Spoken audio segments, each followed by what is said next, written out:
আজকে তৈরি করে দেখাবো খুবই মজার ইয়ামি ইয়ামি দুধ পুলি পিঠা। এই পিঠাটা কিন্তু খেতে অনেক স্বাদ হয়। আমার রেসিপি ফলো করে যদি আপনারাও বানান তাহলে আপনাদেরও পিঠাটা পারফেক্ট হবে।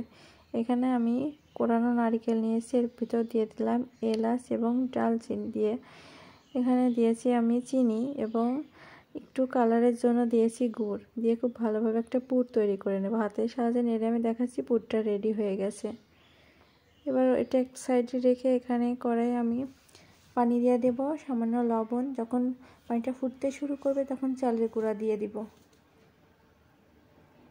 চালের গুঁড়াটা আমি এবার খুব ভালোভাবে নেড়ে ঠান্ডা করে নিয়েছি। এবার হাতের সাহায্যে খুব ভালোভাবে মুথে নেব। যখন নরম হয়ে আসবে ডোটা তখন আমি ছোট ছোট করে কেটে নেব। এবার এটা খুব ভালোভাবে হাতের সাহায্যে মুথে নেব। এবার এখানে আমি একটা বড় রুটি নেব, বড় রুটি বানিয়ে নিব। রুটি বানানো হয়ে গেছে। এবার আমি একটা স্টিলের গ্লাস দিয়ে কেটে নেব। চাইলে আপনারা এখানে ছোট ছোট রুটিও বানিয়ে নিতে পারেন। কেটে নিয়েছি। এবার এখানে আমি মাঝখানে পুর দিয়ে দিব রুটির।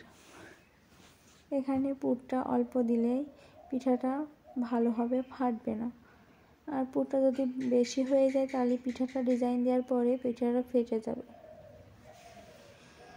এই যে তৈরি হয়ে গেছে। এবার আমি আরেকটা দেখাচ্ছি, এভাবে বানালে অনেক সহজ হয়। হাতের সাহায্যে এখানে বাটি মতো করে নেবেন, মাঝখানে পুর দিয়ে হাত দিয়ে চেপে চেপে ডিজাইন দিয়ে দিবেন।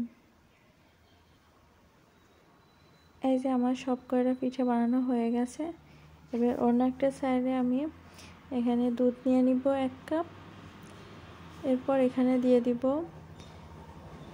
এলাচ এবং ডালচিনি দিয়ে আমি দুধটা ভালোভাবে নাড়তে থাকবো। যখন ফুটতে শুরু করবে হালকা তখন দিয়ে দিব স্বাদমতো লবণ। আবারও খুব ভালোভাবে নেড়ে নেব।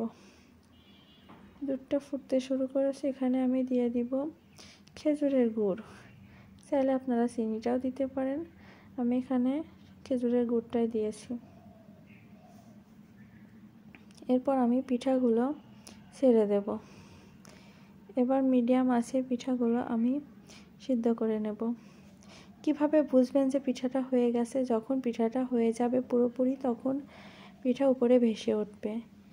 এই যে দেখতেই পাচ্ছেন পিঠাটা রেডি হয়ে গেছে। এবার আমি আপনাদের সাথে একটা কেটে শেয়ার করছি যে কতটা লোভনীয় হয়েছে। দেখতেই পাচ্ছেন এটা গরম অবস্থায় খেতে একরকম স্বাদ, আবার ঠান্ডা অবস্থায় খেতে আর এক রকম স্বাদ। তৈরি হয়ে গেল আমার দুধ পুলি পিঠা। আজকের মতো বিদায় নিচ্ছি। আল্লাহ হাফেজ।